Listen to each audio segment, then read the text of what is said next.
chuveiro na zombie, só pour finir. Les yeux me Bonjour John, comment ça va? Bien, bien, bien, et toi? Bon, tu te rappelles de notre Caraïbe?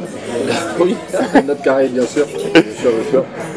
Bon, alors je pense qu'une question que beaucoup de gens vont se poser, Ouais. c'est pourquoi John Doe? John Doe, parce que je voulais sortir des sentiers battus, parce que dans le zouk c'est souvent un prénom ou autre, et moi je voulais arriver à quelque chose qui marque.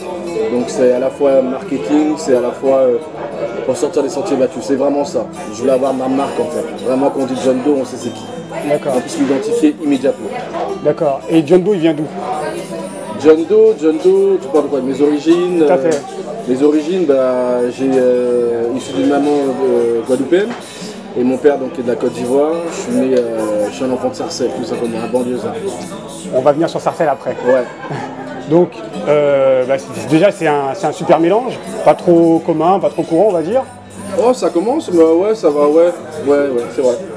Ah, c'est pas courant quand même. L'Afrique, les Antilles, des fois ils se font la guerre.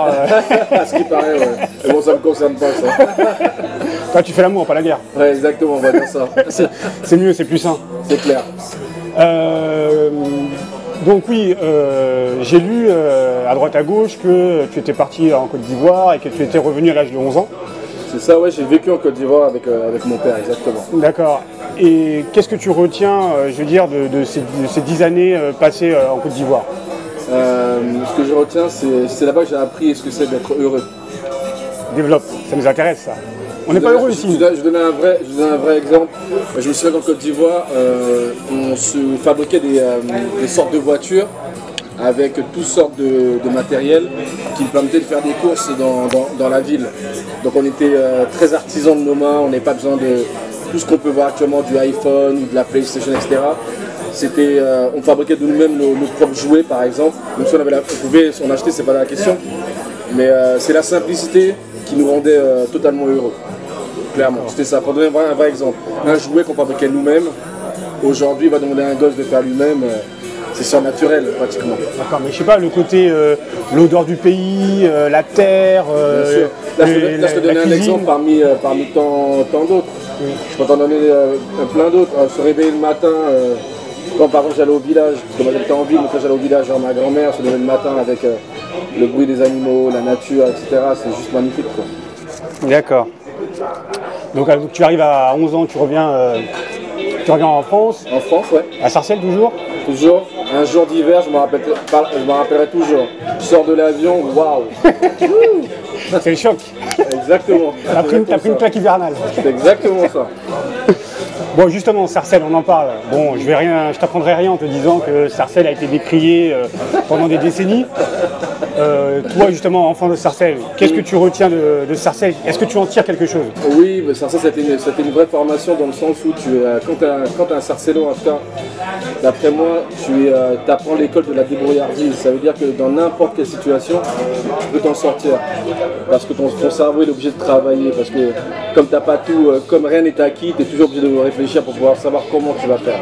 Donc ouais, la formation Sarcelles, elle est vraiment ancrée en moi. C'est la débrouillardise à 10 000%. Ça te parle le Jenny Hans? Le Jenny Hans. Le Jenny Hans, oui, ça me parle. La boîte qui était à côté du marché de Sarcelles, ouais. Tu sais que maintenant c'est devenu une mosquée? Non, je ne savais pas. Ben voilà, je te le dis. Voilà, et si je te parle par exemple des requins vicieux, des requins juniors, ça te parle? Ah bah oui, ouais, l'ancienne. C'était tendancieux tout ça. Les mecs de la défense, à frapper les skins et tout. Ouais, ils ont fait un... Après, on peut juger comme on veut, mais les mecs ils ont quand même fait un sacré job avec les skins à l'époque. Donc culturellement parlant, si on devait être un peu plus concret, précis, culturellement parlant, hormis le côté des groupes, qu'est-ce que ça t'a apporté d'être sarcellois? Que ça m'a apporté d'être sarcellois, mais hormis avoir l'étiquette sarcellois, bon, j'ai vécu en banlieue, certes, mais il faut savoir qu'à une certaine époque, comme tu as dit, Sarcelles décrié, mais Sarcelles c'était le porte-drapeau de beaucoup de banlieues de cette ville et a découlé énormément de choses, notamment le ministère Hammer, etc., le secteur A. Mais il faut savoir que le zouk est ancré énormément à Sarcelles. Il y a beaucoup d'artistes qui sortent de Sarcelles. Je vais en citer un, notamment Nicole, c'est un mec de Sarcelles par exemple, tu vois. Voilà ce que je peux te dire par exemple. D'accord.